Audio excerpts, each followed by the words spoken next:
Good evening, everyone. My name is Rabinder Singh, Chair of the Lawyers Group of Classics for All, and it's my pleasure to welcome you all to the annual mock trial at the UK Supreme Court. And I issue a warm welcome to those who are watching online, as well as those of you who are here in person. Fiddling while Rome burns has become perhaps even a cliche in our language. But who was the original fiddler? Did he even have a fiddle? These are some of the questions that we're going to be exploring at this year's trial. The defendant is the Emperor Nero, who you see sitting in front of you over there. Unusually, this year, this is not going to be a criminal trial. It's going to be a civil action. And although in this jurisdiction, at least, we don't often have juries in a civil trial any longer, tonight we do, and you are that jury. So at the end of the trial, please listen carefully to the summing up from the judge, who will be coming into court in a few minutes, and you will then vote to decide who wins this year's mock trial. I'm extremely grateful to Lady Simler, who has agreed to act as the judge at this trial. She will be joining us in just a moment. I'm also very grateful to counsel, who, as always, are offering their services pro bono in a good cause. Andrew Onslow, King's Counsel, leading Rebecca Zaman for the Claimant, and Camilla Bingham, King's Counsel, leading Oliver Butler for the Defendant. So without further ado, I will ask for the proceedings to begin.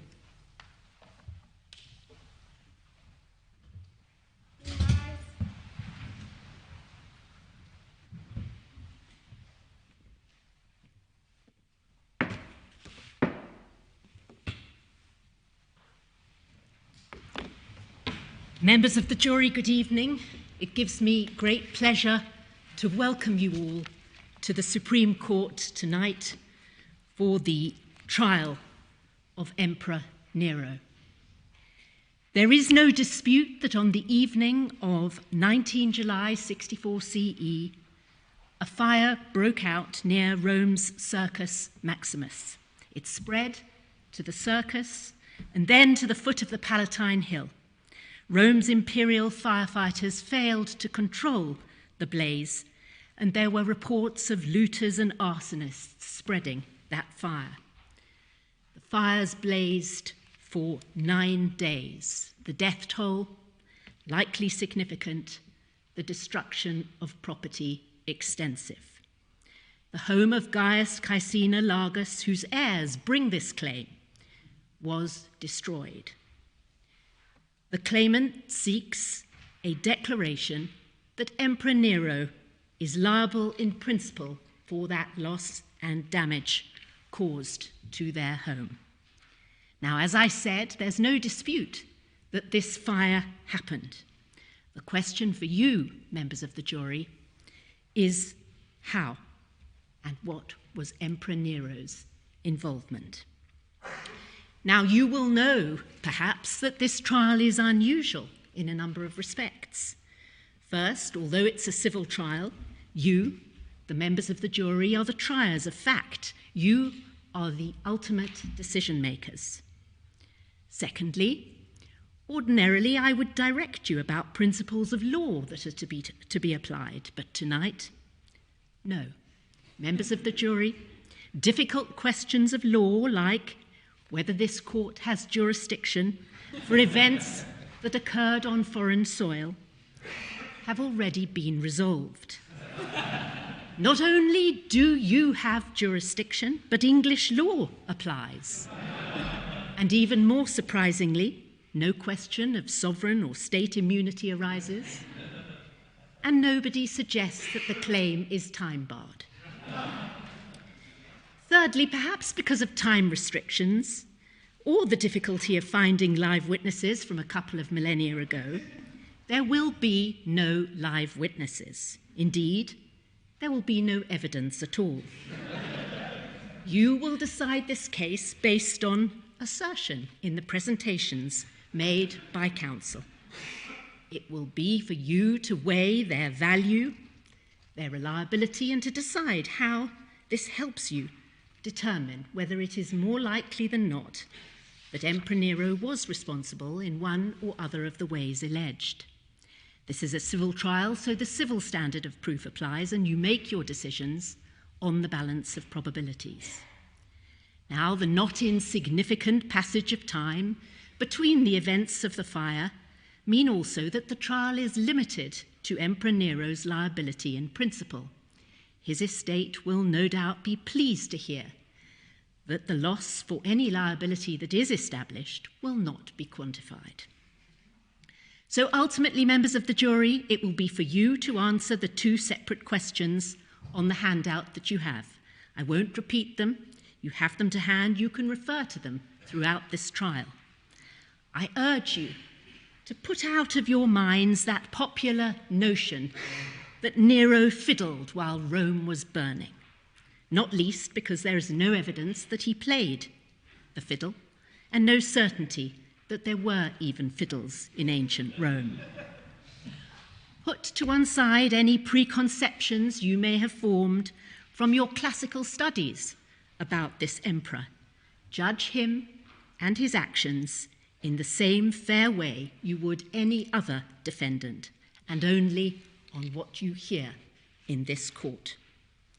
Now, each side will have 25 minutes to present their arguments, and I will make sure that they stick to their time. Mr. Onslow.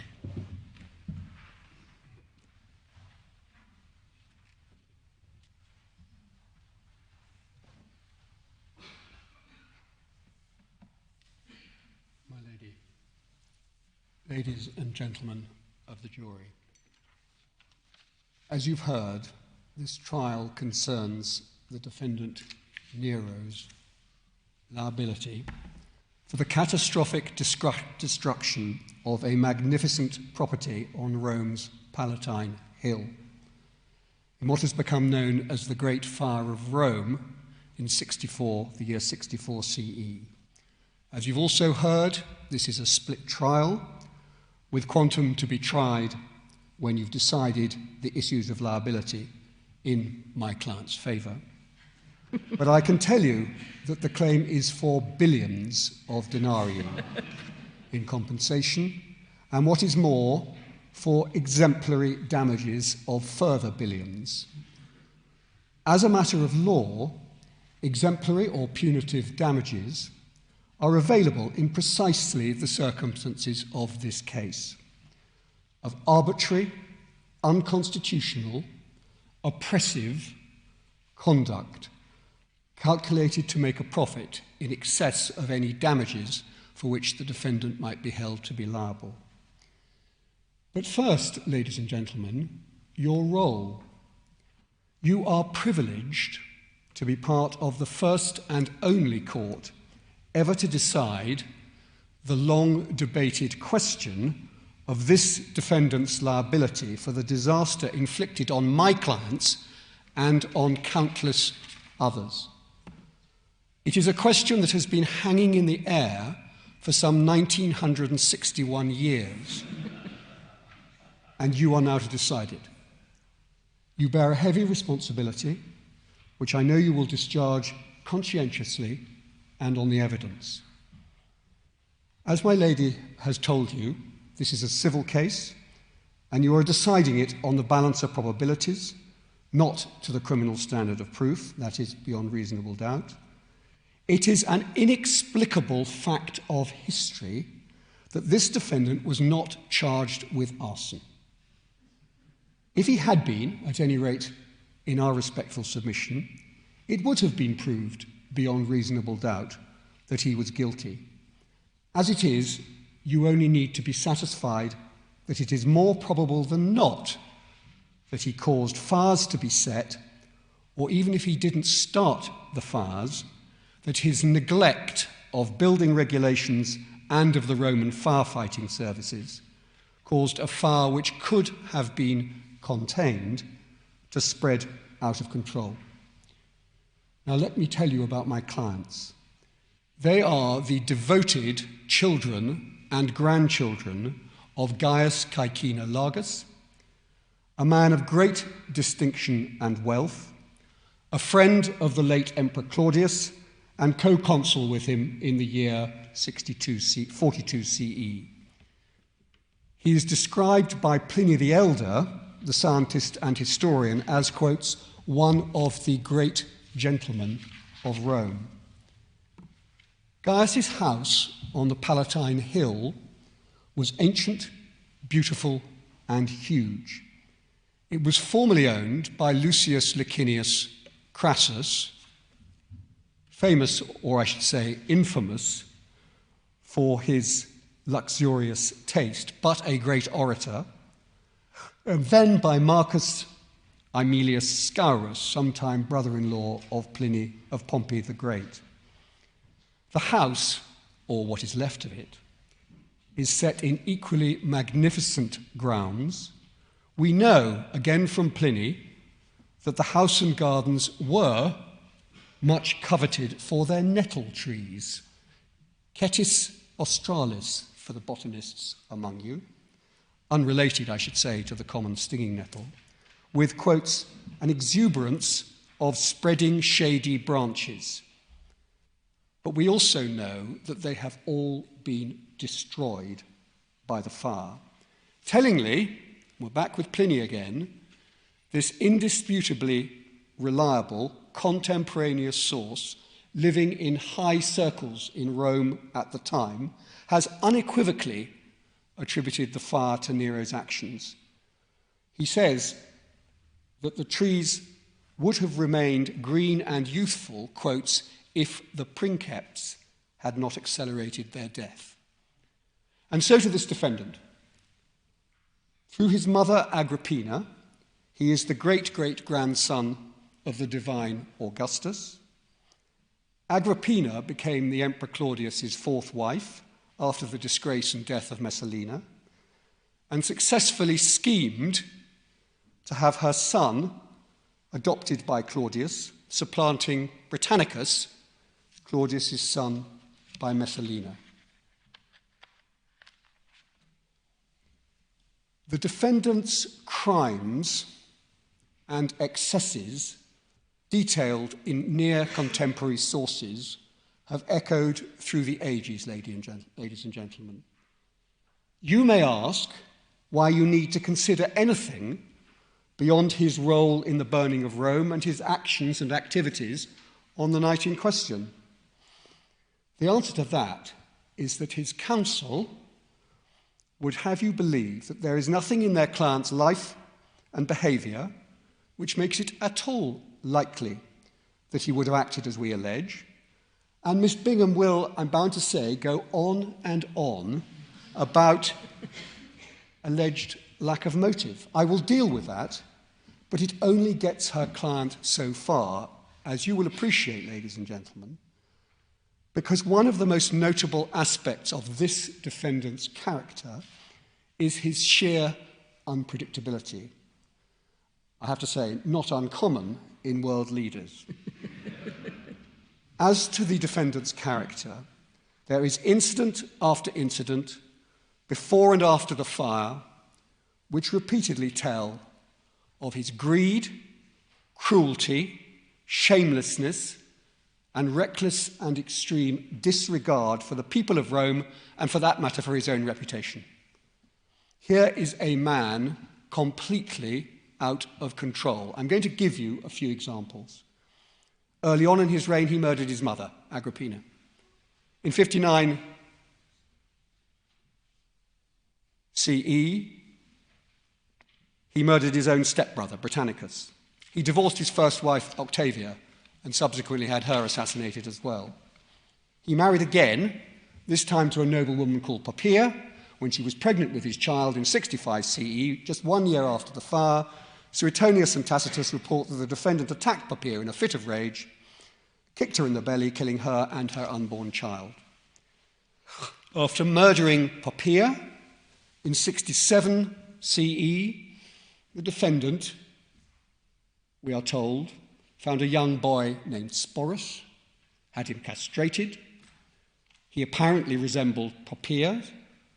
He then married him with all the usual ceremonies, supposedly out of regret for killing Poppaea. He's forced the great Seneca the Elder, his former tutor, to commit suicide. He is notorious for eliminating perceived enemies, killing hundreds in a wave of terror just the year after the Great Fire. And then there has been the unspeakably savage treatment meted out to followers of the emerging Christian sect in the aftermath of the fire. The defendant knew he had to divert attention and blame from himself. And then there is his shameless public performances as an actor, poet, and charioteer, which have scandalized all respectable citizens, as they will have scandalized you, ladies and gentlemen. And critically for today's trial, the defendant has pillaged the Roman treasury, the aerarium, for his extravagant building projects and indulgence of his own depraved pleasures. Chief among his desires, and I urge you to have regard to this evidence, has been the construction of a massive palace, a domus aurea, a golden house on and between, and the location is important, ladies and gentlemen, between the Palatine and Esquiline hills. But he had a problem with his ambition. The land he coveted was already heavily built up, so those buildings had to go. So we come to the fire itself. You will know the details of what happened. They're not in dispute. You have them in the agreed statement of facts. You will ask, ladies and gentlemen, what is known, of the defendant's movements that night. On the 19th July itself, he was at his villa in the resort town of Antium.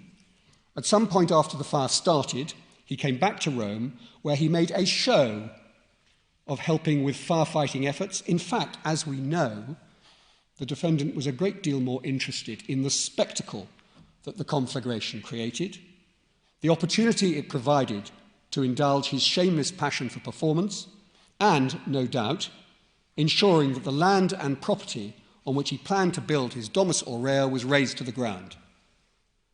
The fire, of course, spread much further than even this defendant had intended, but he simply did not care.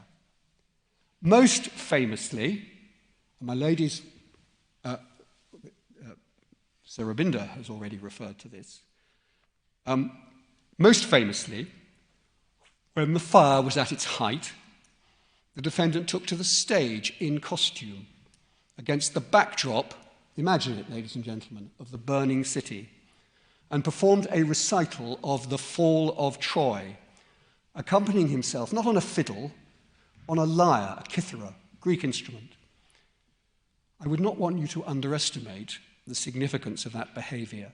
This is a man quite capable of creating for himself the scene to end all scenes, no less than a real-life recreation of the destruction of Troy itself, from which he, like Aeneas, would survive to found a new Rome.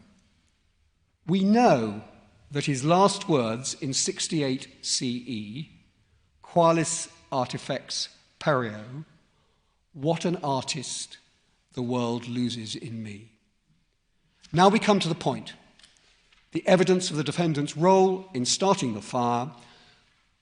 There's direct evidence of his complicity, and if that were to leave you in any real doubt, there is compelling circumstantial evidence. First, the historical sources. I only need to remind you of what the great historian Suetonius says, writing only some 50 years after the event, no doubt with access to eyewitnesses, to numerous contemporaneous accounts, and to extensive state archives. He says, I quote, "As though offended by the unsightliness of the old buildings and by the narrow winding streets, he burned down the city and did so openly that a number of ex-consuls caught his servants on their estates with kindling and torches in their hands. Nothing, ladies and gentlemen, could be clearer. And he reports the defendant, at some point before the fire, replying to someone, casually quoting a line from a tragedy which went, "Let the earth catch fire after I die." And what did this defendant say? "No, while I'm alive."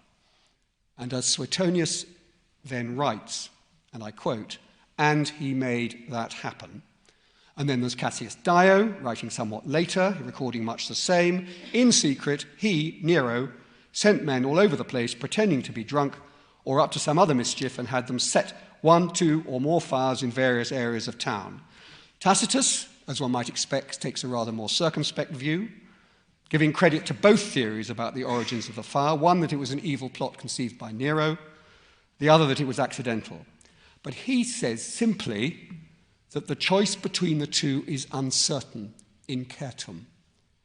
And it is now for you, ladies and gentlemen, to resolve that uncertainty. And there are other sources. Time doesn't permit us to tell you of all the other contemporaries who pointed the finger at the defendant.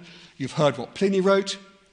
Then there was the Praetorian Tribune, no less, Subrius Flavus, the famous poet Annius Lucanus, nephew of Seneca, and Seneca himself in his tragedy Octavia, which fairly and squarely blames the defendant for the fire. So the direct evidence mounts up, ladies and gentlemen. Then let's look at the circumstantial evidence. I've already spoken of this defendant's deplorable character, his viciousness, his utter disregard for anything but his own desires and whims. And the burning of Rome may well have been on a whim, seized on in a bout of debauchery and immediately turned into action. The evening of 19th July was hot and windy. A fire set upwind of the city would rapidly engulf it. It was the easiest thing for him to do, to send out slaves with torches, and there's known to have been a full moon. The learned friend will seek to make something of that. The fact is, the full moon was a benefit to Nero because it enabled the slaves he sent out to see exactly where best to set the fires. And the location is highly significant. The fire began, as you've heard, in the Circus Maximus, directly upwind of the Palatine and Esquiline hills, precisely where this defendant proposed to build his Domus Aurea. And lo and behold, within a short time of the fire, the defendant seized most of the empty land, including my client's estate, and began work. The conditions on the night of the 19th July gave the defendant the opportunity he craved. As to the building itself, we can turn to the poet Martial, writing only 15 years later in his Liber de Spectaculis, Book 2. Mr. I quote, Onslow, you'll have to bring your submissions to an end, I'm afraid. It will come to an end within the next minute. One single house was starting to occupy a whole city. An arrogant estate stole the dwellings of the wretched. And then finally this, not just the wretched, my clients have suffered grievous losses. But ladies and gentlemen, do remember the wretched, and please consider this. And my lady, I do apologize, this is a very important part of our case before the assembled jury. I'm sure it is, but timekeeping. I'll be a minute and a half from now, my lady. You already know, ladies and gentlemen, that this is the first claim against the defendant to come to trial, but you should be aware that for approaching 2,000 years there has been in formation an action group of the wretched, known as the AGW. The AGW is now in a position to begin a funded group action under Part 19 of the Civil Procedure Rules. Thousands will finally be compensated for their lost property and ruined lives. So the findings you make today will not just benefit my clients, but will go some way to correct a great wrong done to the mass of the citizens of Rome. Ladies and gentlemen, the evidence against this defendant is overwhelming. I urge you to find that the great fire of Rome was the act of this monstrous arsonist, the defendant. Thank you for your time. Thank you. Thank you, Mr. Onslow. Ms. Bingham.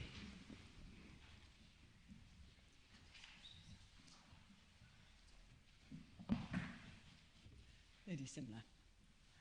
Members of the jury, before you embark on any evaluation of the evidence, ask yourself this vital threshold question. Are you impartial in the relevant sense? Do you come to this courtroom with an open mind, or do you come cluttered and burdened with all sorts of preconceptions concerning my client, the Emperor Nero? My learned friend seeks to demonize him.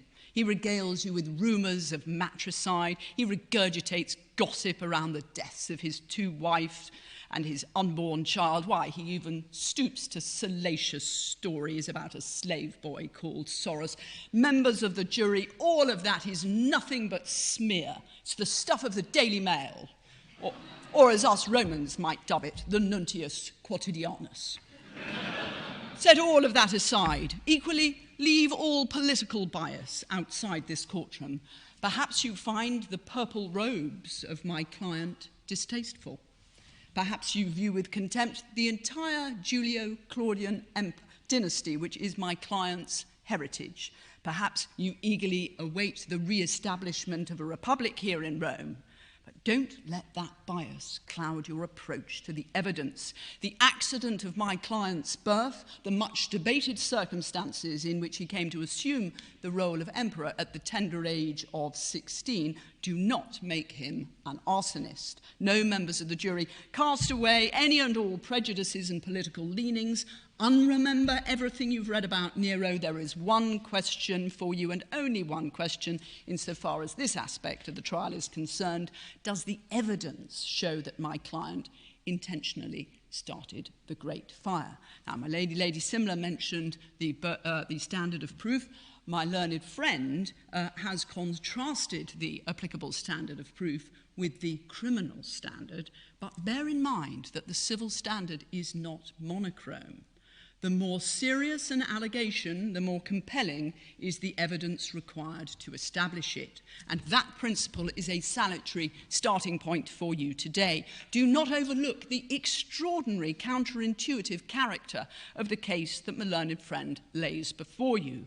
It is said that the leader and figurehead of the Roman Empire, a man who above all others took pride in the glorious city which the empire had as its hub and capital, took a match to that same city, a city rich in history and legend, home to this majestic forum and monuments and temples of great antiquity. Members of the jury, ask yourself at the outset, is it really credible that Nero should have set out to send the whole city up in smoke? My learned friend sought to mock my anticipated emphasis on the question of motive. Well, call me old-fashioned, but motive is important, and motive needs to be central to your deliberations. Has any credible motive been established for this act of arson? I listened intently throughout the trial of this matter, but I confess I'm still not at all clear as to what the heirs of Mr. Largus identify as Nero's motive. 2 possibilities were likely canvassed by my learned friend in his closing argument. The first was that Nero started the fire, and I quote, on a whim, as part of what my learned friend denounced as a bout of debauchery. The alternative case theory was that Nero wanted to make space for the building of the Domus Aurea. Neither theory bears so much as a moment's scrutiny. As to the started it on a whim thesis, recall that my client was sheltering from the heat 60 kilometres from Rome when the fire broke out. How then could the fire possibly have been started on a whim? Is it said that my client had one too many goblet of wine and then sent off a WhatsApp or a Snapchat into the city? What is he supposed to have written on this wax tablet equivalent? Salve, Grumio. Hodie ignem ingentem per totam Romam incendiamus lol. Is that the message sent back to a slave at Nero's home in Rome, or to a shopkeeper in the Circus Maximus? Have you ever heard of someone dispatching a message of that sort on a whim? There is a related suggestion that my client revelled in the spectacle of the fire once it had taken hold, to which we say, what if he did? Perhaps he did take up his lyre or fiddle and sing poetry as the fire raged over the hills of Rome. You've heard his testimony on this, or perhaps you haven't, but the events unfolding before him evoked strong emotions in my client. It brought to mind the great fire of Troy, whence Aeneas had carried his father, and the Penates. Now, that Nero should have resorted to music and to poetry at this moment of high drama is testament to his artistic sensibilities, not proof of malevolence. Deride him as a thespian if you must. Call him vain, but reciting poetry doesn't make him an arsonist. And as even my learned friends seem to acknowledge, drama and recitation were not Nero's first responses to the catastrophe. Nero's first response was to dash back to town and to help with firefighting efforts and to give aid to those who had lost their homes. So much for the case that has my client starting the fire on a whim and then wallowing in the spectacle. What of the alternative, inconsistent case that the fire was part of a cunning plan to appropriate land on which to build the famous Domus Aurea, a clandestine plot hatched between Nero and a handful of key operatives? Members of the jury, let us think through the planning stages of this imagined plot. First, choose a night with minimum moonlight so that the operatives can sweep through the city under cover of darkness, undetected. My learned friends sought to say that it made sense to choose a night with a full moon because then the operatives starting this fire could see where best to set the fires. But members of the jury, if this was a preconceived plot, they'd have worked out where they were going to put the torches in advance. They wouldn't be doing it on the hoof. No, moonlight in any premeditated act of arson would have been a disaster. So the choice would not have been a full moon. Next, choose an evening when crowds won't be out on the streets seeking relief from the heat of the day. Third, plotters would ensure that Nero's newly built Domus Transitoria, which houses a magnificent art collection, is carefully quarantined from the fire. And fourthly, plainly, FOMO would dictate that Nero would be on hand himself. He wouldn't be able to resist the drama of the spectacle that, on this hypothesis, he personally had choreographed. But no, none of these elemental features of a planned enterprise can be discerned on the facts. It is common ground, as you know, that the fire broke out on the night after a full moon, when any firebrand wielder would be clearly visible and recognizable as he went about his mischievous work. It's common ground that the fire broke out at the very height of our Italian summer, when all and sundry were bound to be out and about on the streets of Rome seeking relief after the heat of the day. And the expert evidence shows that the fire started in the Circus Maximus, whence, as was eminently foreseeable, it very rapidly spread to Nero's own existing home, which suffered extensive damage. And all of this when, as you know, Nero himself was miles away, so risked missing out on the drama altogether. Ladies and gentlemen of the jury, if it was a planned fire, it was a plan worthy of Baldric. But more simply, the case that my client was driven to arson by a desire for land on which to build makes no sense. My client had extensive powers, both de jure and de facto. If he had perceived the need for land on which to construct a series of buildings, he didn't need to burn down half of Rome to get it. More simply, he could have just taken it. He could have appropriated the land to the use of the state. Now, you may say he wouldn't want to be seen to be willfully dispossessing hundreds of homeowners to make way for a personal residence on a vast scale, but that ladies and gentlemen of the jury, would be to fall for my learned friend's rhetoric to the effect that the Domus Aurea was conceived as a private indulgence for Nero. The planned construction of the Domus Aurea wasn't a private frolic or a vanity project of my client's at all. It was a public project. The adornment and promotion of the city of Rome was a priority even in the late Republic, especially for Julius Caesar. Augustus Caesar followed suit, as you know. Early in his rule, my client commissioned the construction of a gymnasium and baths for the people of Rome. The rationalization of the Palatine area in the wake of the Great Fire was, for my client, a good continuation of that tradition. The Domus Aurea wasn't designed for private enjoyment or exclusivity. It was a seat of imperial government, part administrative centre, part pleasure garden, and part open-air theatre for the people of Rome. Recall that my client is a man of comitas and a man of popularitas. What he planned was a magnificent complex of buildings for the people of Rome. In the centuries to come, archaeologists will dig in vain for signs of private quarters. These were public spaces to make Nero more accessible to the people. And to the extent that the construction was on a grand scale, is it not fitting for an emperor to live in due state, receive his ministers, and entertain in style? It's baffling and disappointing to hear this great project weaponized against my client.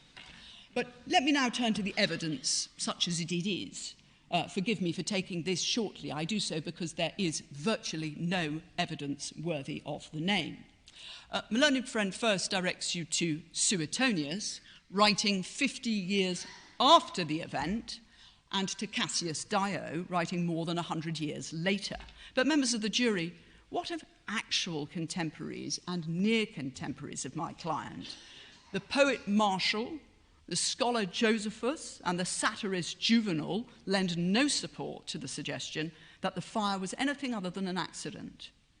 But even parking the poets, the scholars, and the satirists of the day, my learned friend says nothing in his closing remarks of the senatorial commission that reported in CE 65. Yes, in CE 65, a senatorial commission reported that the fire of Rome was accidental.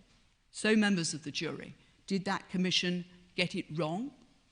Perhaps the heirs of Gaius Caecina Largus here have access to evidence that wasn't available to the commission.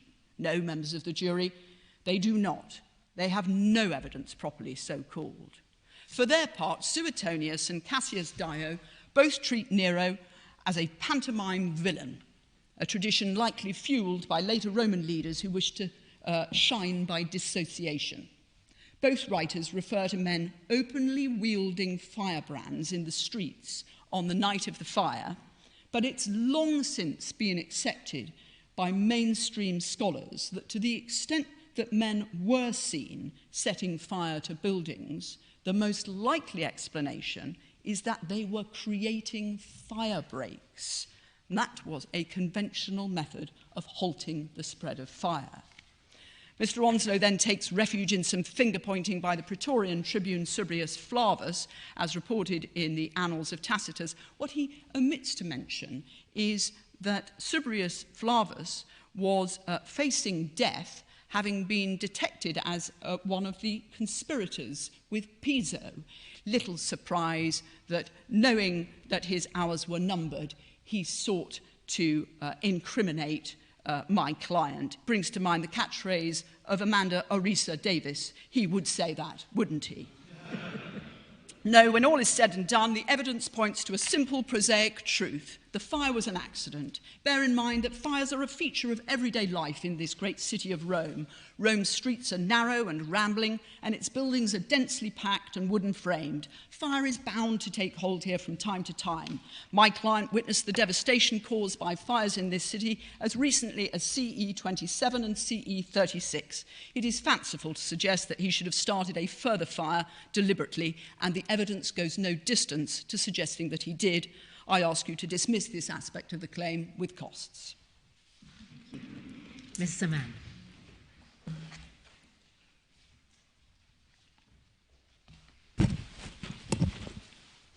My lady, members of the jury, my learned leader has shown you that Nero was an arsonist. But, should you even need it, our alternative case is that Nero was negligent. Let us pretend that my learned friend Miss Bingham is right, and the fire started accidentally.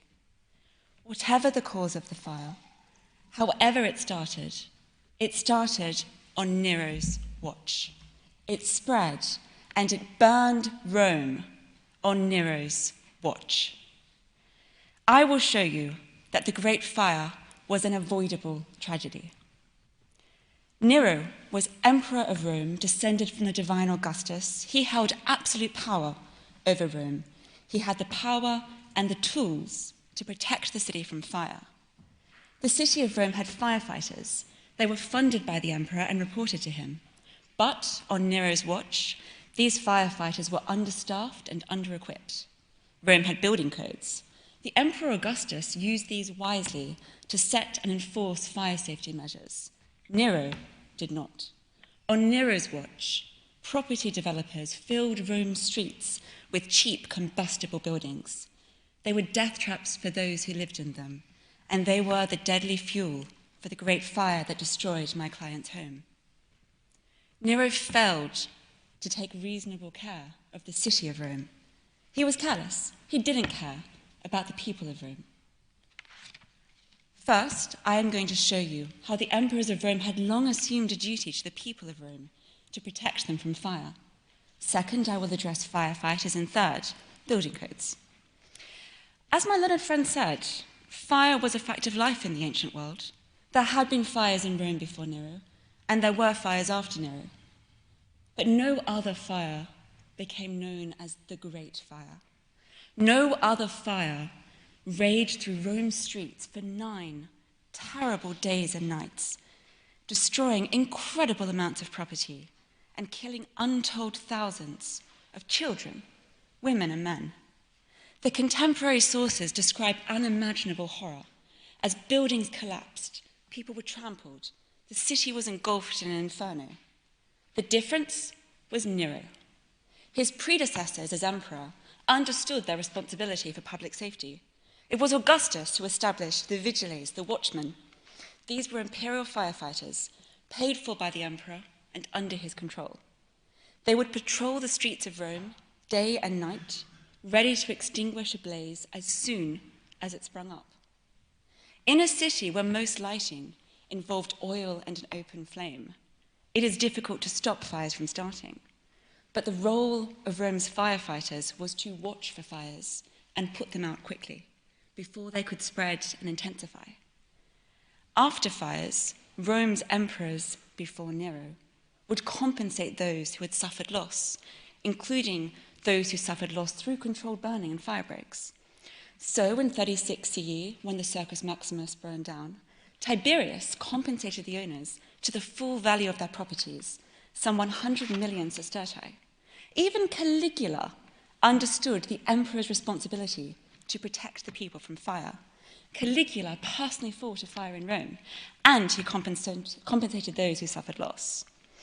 It follows that this defendant, by taking office as emperor, assumed that same duty to the people of Rome, including my client, to protect them from fire. Because he failed to protect, he must compensate. So let us turn to Nero's woeful neglect of the city's firefighters. On Nero's watch, they were self-evidently understaffed. Where were they when the fire broke out at the Circus Maximus on 19 July? Why did it take them so long to respond? The fire started at night, but in a very high-traffic area. The Circus Maximus seats more than 150,000 spectators. It was ringed with shops and traders, busy at all times of day and night, especially, as my learned friend pointed out, on a hot summer night with a full moon. The last serious fire in Rome before the Great Fire started at the Circus Maximus. The vigiles should have been right there, patrolling the area on 19 July. If Nero had properly staffed and deployed his firefighters, they would have been.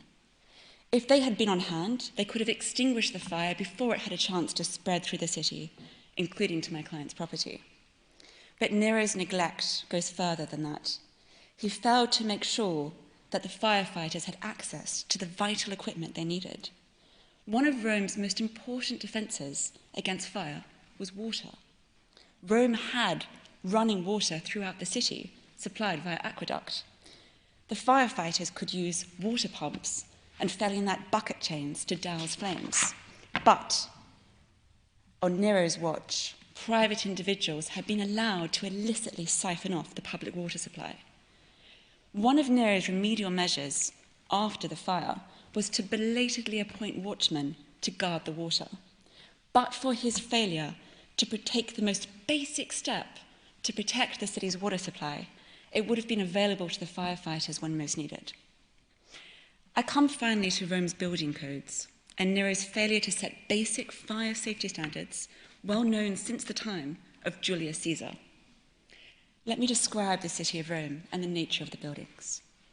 The wealthy elite of Rome lived on the hills in beautiful villas like that of my client.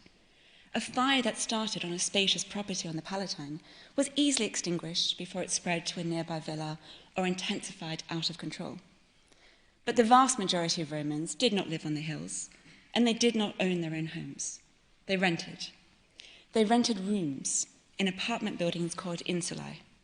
These buildings crammed the narrow, winding streets of Rome. They were made cheaply and flimsily, often with walls made from a timber frame of wattle, clad in a mixture of clay and straw, highly flammable. Insula means island, and these buildings were supposed to be self-contained, detached blocks. But, on Nero's watch, the property developers who built these blocks crammed them in close together with common party walls, cheaper, more profitable, but far easier for fire to spread from building to building. The insulae were taller than you might think. For public safety, Augustus had decreed that insulae should be built no higher than 70 Roman feet, which is about twice the height of this courtroom, around 6 stories. But, on Nero's watch, greedy developers ignored those rules, with some insulae reaching 9 stories. This way, they could cram in more tenants and increase their takings from the buildings. The ground floor would usually be a shop, and the floors above for housing. The higher floors were cheapest to rent because they were incredibly dangerous. If a fire started, there was essentially no escape. Juvenal wrote how a fire on the ground floor could fill the 3rd floor with smoke before the tenant on the top floor knew anything of it. And I quote, "The last man to burn will be he who has nothing to shelter him from the rain but the tiles." The 99% of Romans who rented had no economic power to demand better or safer housing. They needed the protection of the law. They needed the protection of their emperor. So what could and should Nero have done? You can decide this by looking at the reforms Nero introduced after the Great Fire, when it was all too late. These included new height restrictions at 60 feet, a ban on the use of timber in the building edifice. Insulae had to be fully detached, no party walls. New buildings had to be constructed using fireproof stone. The defendant's counsel may say, this is all hindsight. How could Nero possibly have known these reforms were needed before the Great Fire? The answer is that these rules are common sense. They had been ignored only out of the greed of developers and the apathy of the emperor. Indeed, experts had campaigned for years about fire safety in Rome.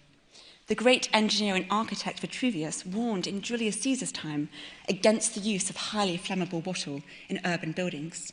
He recommended switching to larch, a fire-resistant tree from Gaul.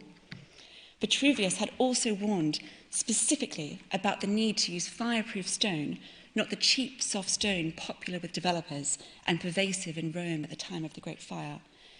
That soft stone was dangerous in a fire because it transmits heat through the building and explodes once it reaches a high enough temperature. Nero adopted this advice, but only after the disaster, reactively, in the face of a tide of public anger. A good and careful emperor would have implemented these measures proactively. A careful emperor would have prevented the Great Fire. Members of the jury, the defendant, as Emperor of Rome, owed a duty of care to the claimant and the people of Rome to take reasonable steps to defend Rome from fire. The defendant breached this duty to my client's loss and to the devastating suffering of the people of Rome. You should hold him accountable. Thank you very much, Mr. Zaman. Mr. Butler. My lady, members of the jury, I know what you are all thinking. Finally, at 6:50 on this damp Thursday evening, we have come to the heart of the matter. Roman building regulations in the 1st century CE. You should all have in front of you a copy of the leading textbook in this area. I refer, of course, to the work of the outstanding scholars in this field, Senators Lego, Duplo, and Sticklebricks. And rest assured, we will be working through this material really quite thoroughly over the next 4 to 5 days. And you will see that the claimant's case is not merely wrong, but grotesquely unfair. But before we dive into the detail, let me address one still more fundamental flaw which I suggest underlies the claimant's whole case. Because the claimant's case is that by taking office as emperor, Nero assumed a legal duty of care to the claimant to protect him from urban fires. Now, I can't say I've heard of this duty of care business before. Sounds like a modern fad to me. But in any case, I suggest that the first question you will want to ask yourselves when considering this allegation of negligence is, what do we Romans, what do you expect from our emperor? Let me suggest to you it can only reasonably come down to 3 things. First, the conduct of war. We expect our emperor to oversee our safety from external threats and to burnish the reputation of Rome with military glory. How does Nero score on this count? Members of the jury, who can forget that recent golden day when Tiridates, king of Armenia, came to Rome to kneel in submission before our emperor, putting a glorious end to the Parthian wars? Did your hearts not sing with pride? Let us also not forget his reassuringly robust response to that dangerous individual by the name of Boudica, who was, alas, scandalously acquitted of terrorism by a highly suspect jury in this court a few years ago. The second thing we expect from an emperor: to ensure a plentiful and affordable food supply, a relentless focus on keeping down the costs of living. How does Nero do in this regard? You will all know about the huge improvements he has overseen to Rome's grain supply, his expansion of the harbour at Ostia for these purposes. And lest you forget these achievements, how helpful of our emperor to put images of them on his coinage, so that we can all experience a warm glow of gratitude each time we pop out to buy a loaf of bread from our local Cafe Nero. The third and final thing for which we look to an emperor, over and above food for our bodies, food for our minds, the feel-good factor. How does Nero do on this count? Members of the jury, has any emperor ever done more? We have truly a pioneer performing himself for our enjoyment. Who among us can forget his turn as a surprisingly muscular yet vulnerable Antigone? It still brings a tear to the eye. Perhaps most memorably of all, who can forget his staggering performance as a lost fish in last year's smash hit, the semi-autobiographical Finding Nero? So, members of the jury, glory, affordability, fun. You may feel it is tick, tick, tick, full marks for our beloved Nero. All that an emperor reasonably owes us, he has delivered in spades. By contrast, the complaints made by the claimant in this case seem to be something to do with leaky taps and planning applications. Members of the jury, these are matters for local government, the aediles, the praetors, the quaestors, at best the housing committee of the Senate. Of course, an emperor may choose in his discretion to take an interest in such things, but they are not part of the core content of an emperor's responsibilities. And so, members of the jury, you may feel that these allegations of negligence are fatally misconceived, because the emperor did not owe a relevant duty to the claimant, and for that reason alone the allegations must fail. But let us suppose that a legal duty of care was owed by the emperor to the claimant to protect him against the risk of urban fires. What evidence is there that Nero breached such a duty? Let us turn to the claimant's two areas of attack, the firefighting service and building regulations. Let us take first the firefighting services.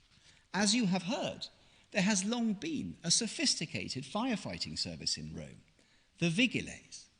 My learned friend invites you to infer, wholly speculatively, that this service was not functioning properly at the time of the fire.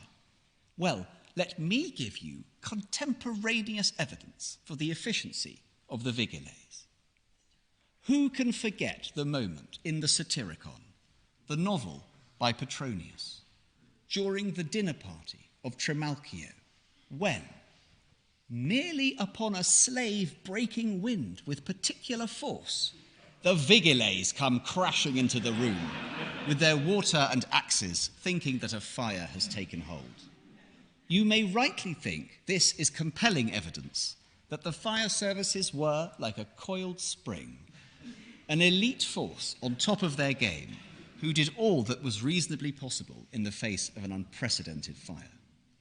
As to the suggestion of rogue individuals siphoning off water, you have, of course, been shown no evidence that this was an issue of any significance before the fire, let alone an issue that Nero knew or should have known about. Let us turn then to building regulations. There were in place before the fire a reasonable set of building regulations, including, as you have heard, height restrictions endorsed by the divine Augustus. And the suggestion that those regulations were known to be inadequate before the fire is, we submit, hopeless. It is pure hindsight. My learned friend relies on stray comments by one man, a Vitruvius. Well, we rely on the works of Wikipedius, which say of Vitruvius, and I quote, "It is not clear to what extent his contemporaries regarded his book as important." Need I say more? Of course, new ideas are tried when rebuilding after a disaster. What does the claimant suggest Nero ought to have done before the fire? Tear down Rome preemptively and insist you rebuild your homes with Gallic larch? And what has been our response to those new rules which have come in since the fire, which have required wider gaps between buildings and wider streets?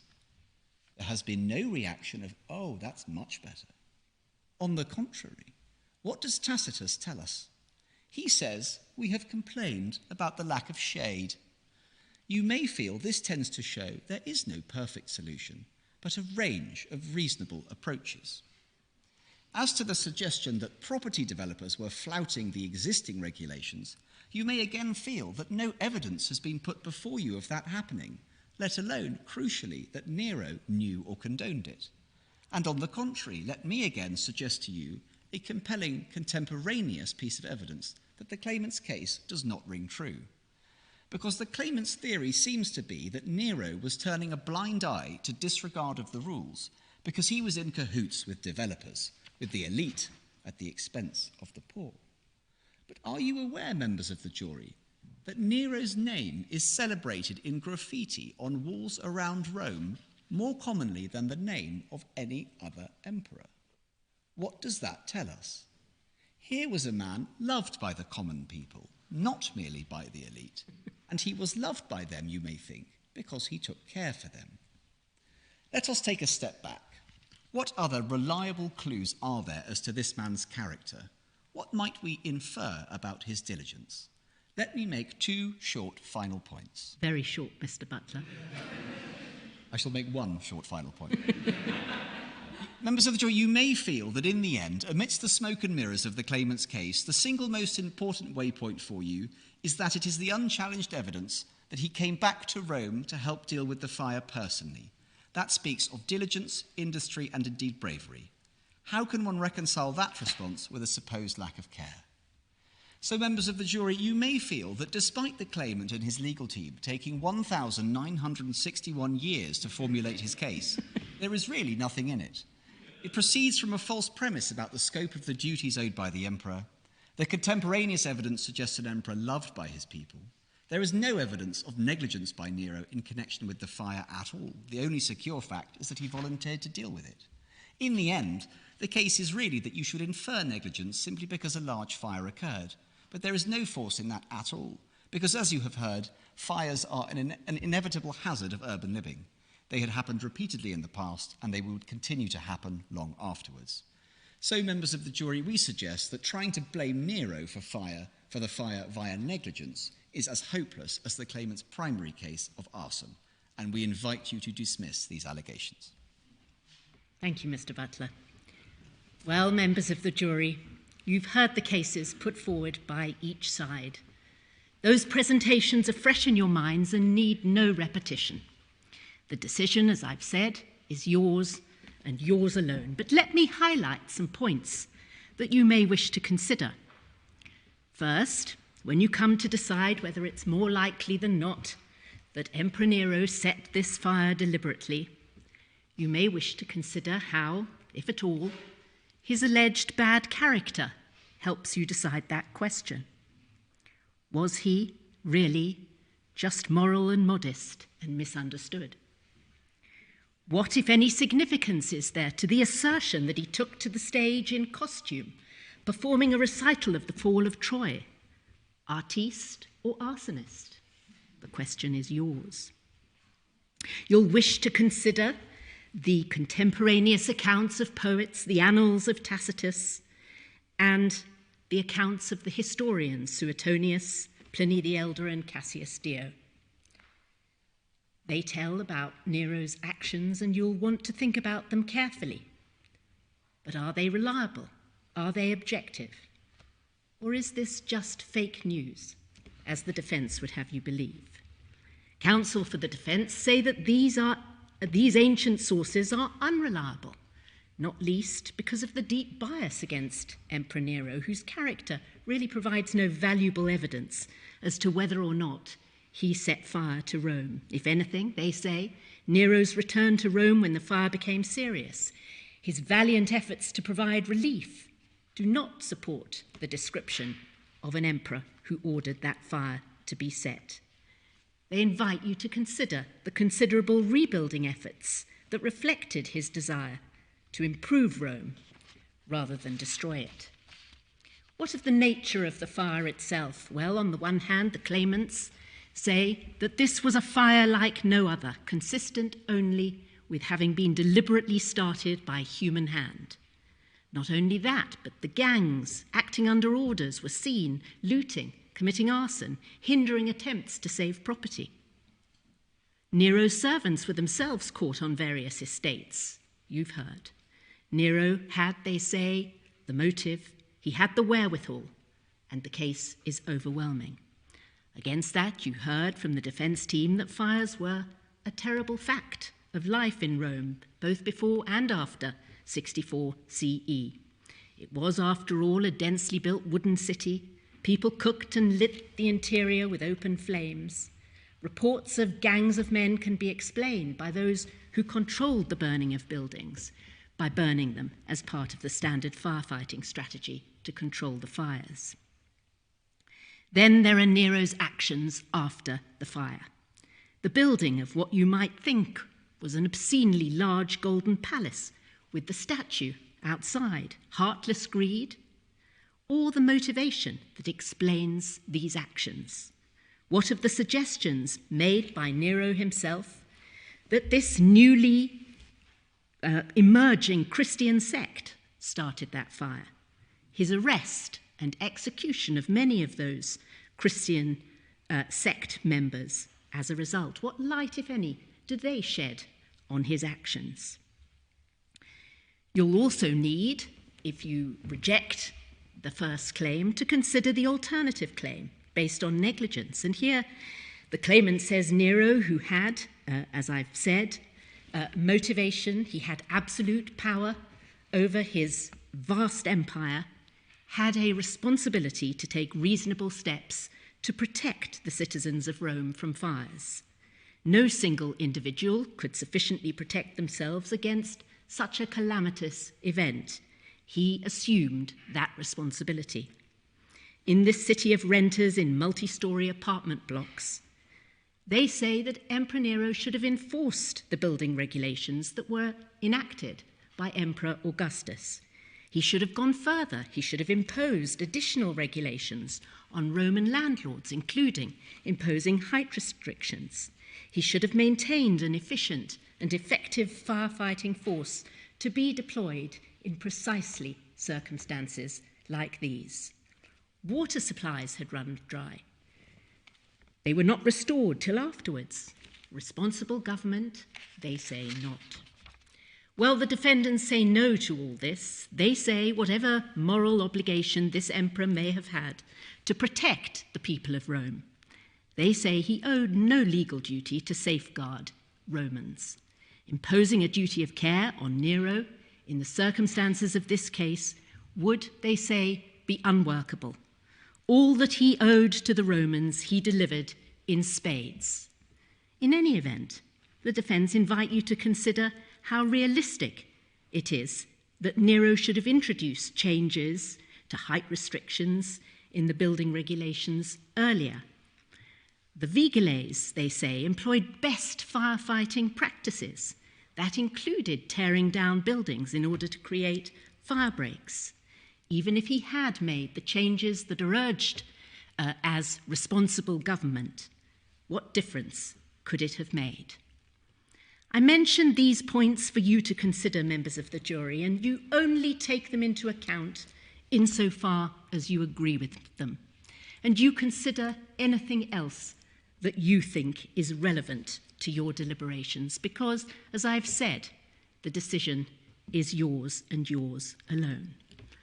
And although I have invited you to weigh carefully the admissibility and the value of the evidence such as it is, in truth, and in keeping with the unusual character of the proceedings so far, you will have no time to reflect and no opportunity to deliberate. Instead, I will move immediately to your verdict, and I will accept a majority verdict by a show of hands on each of these two claims. Will you count the verdicts, please, Lord Justice Teller? Yes, I will do that. In respect of the first claim, those who think it more likely than not that Emperor Nero deliberately started the Great Fire of Rome, please raise your hand.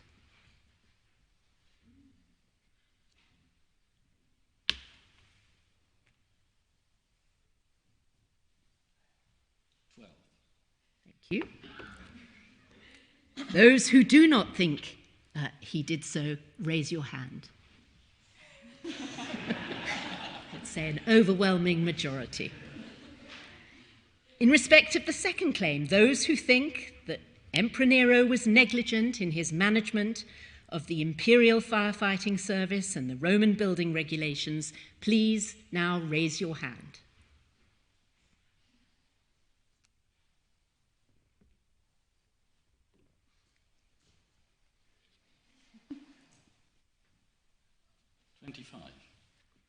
Those who do not think so, please raise your hand.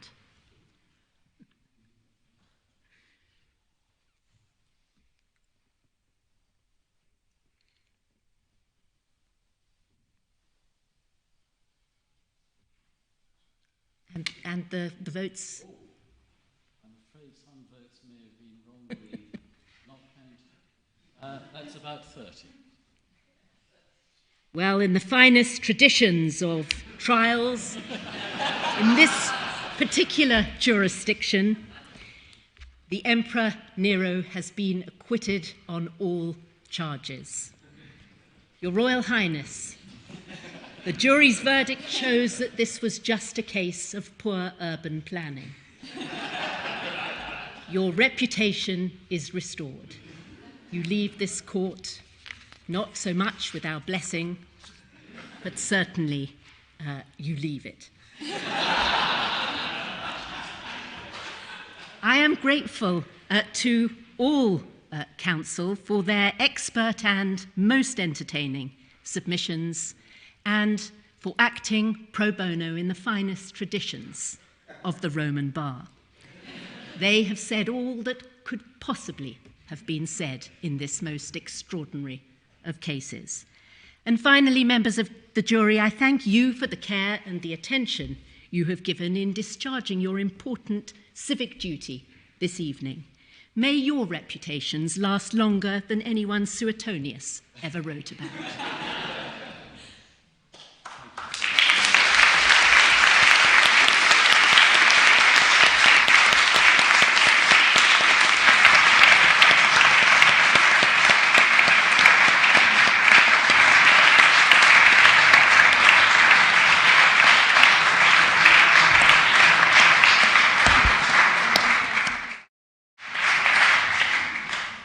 Well, before we conclude the formal part of the proceedings, I just want to thank on your behalf again all of the council who've given up their time, not only this evening, but I can tell you they've been working very hard for many months in preparation for this evening's trial.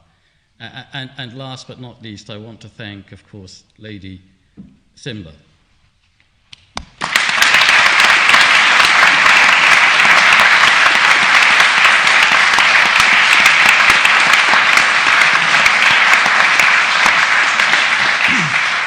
It's been my pleasure to chair the lawyers' group of Classics for All for the last 3 years.